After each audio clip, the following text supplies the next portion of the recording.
Are you looking for a unique way to jazz up your front door? Well, we have the landscape artist, Troy Barkman, and he's here to show us how to make a door. Is it a door hanger? Yeah, that's right. Cool. Okay.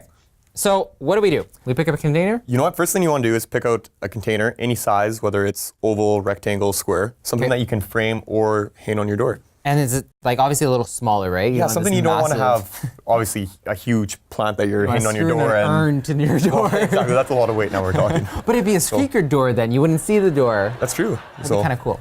It's like a bookcase door. Exactly. Be very private.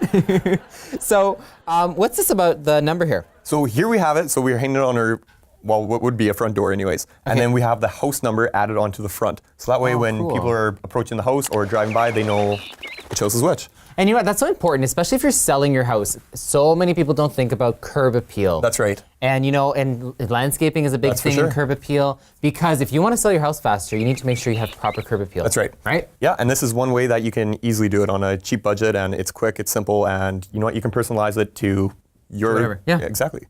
As long as it's your house number. That's right. Because that can be really confusing for the mailman. That'd be awkward. Yeah, it's like, getting everyone's mail. What? Right on. Yeah, if they're checks, great. If they're bills, yeah, not so much. Yeah, throw that up. Yeah, exactly. Right on. So what kind of plants do we have? So, well, right here we got some options anyways. We got some grasses, we got some annual grasses, we got a succulent, and we got a sweet potato vine. Oh, so my gosh, we have some that's so options cool. anyways that would work with any colors of hoses or your personal creativity. Okay, perfect. So where do we start? So right now we want to start with drainage rocks on the bottom of the container. So you want to add that just so the plants don't be sitting wet and they're not in water and they don't rot or mold. Yes, okay, so that's important. So that would be the first thing, but once the rocks are added, we'd be adding...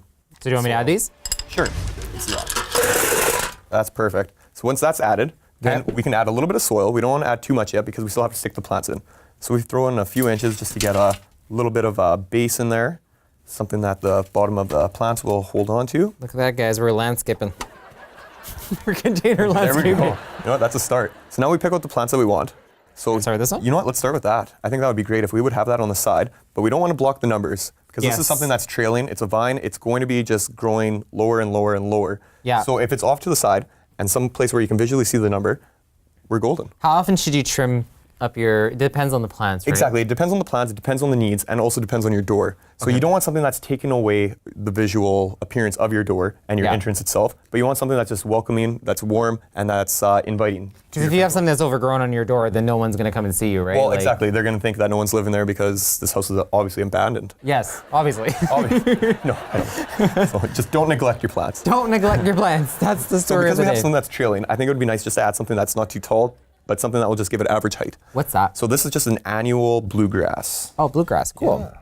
So if we just get this in here, just tease the roots a little bit. Okay. And if we put that down right there to that side. Okay. And then next thing would be burying the plants. Okay, so then we'll we just pretty much either dump it in or take a handful.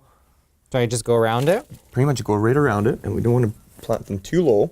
But you know what, that looks great. Just like that? Exactly. I'll put some around here too, right? That's great. And then you can always add decorative stone on top just to finish it off.